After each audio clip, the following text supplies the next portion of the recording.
How can I balance my hormones? The endocrine system circulates hormones, which perform various functions throughout the day.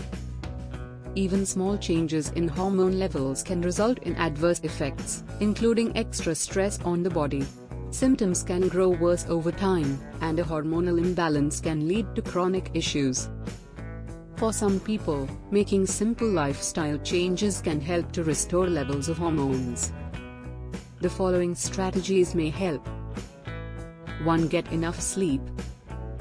2. Avoid too much light at night. 3. Manage stress. 4. Exercise. 5. Avoid sugars. 6. Eat healthful fats. 7. Eat lots of fiber. 8. Eat plenty of fatty fish. 9. Avoid overeating. 10. Drink green tea. 11. Quit smoking tobacco.